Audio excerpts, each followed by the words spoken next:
Asih.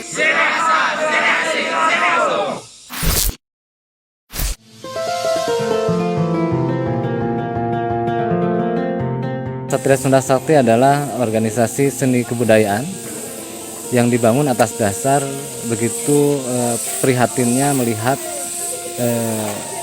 masyarakat Sunda pada konteks hari ini gitu. Di antaranya terjadi degradasi, baik degradasi dalam kebudayaan. Degradasi tersebut muncul begitu lama ya, akibat daripada pengaruh budaya asing yang masuk ke lingkungan Jawa Barat. Di antaranya egoisme, individualisme, konsumerisme, bahkan sampai yang tadi disampaikan Koreanisme ya, yang sudah akut menjangkit hampir sebagian besar masyarakat di Jawa Barat. Maka di sini butuh kehadiran suatu paguyuban yang betul-betul intens memperjuangkan seni budaya sampai ke akar bawah masyarakat di lingkungan Jawa Barat.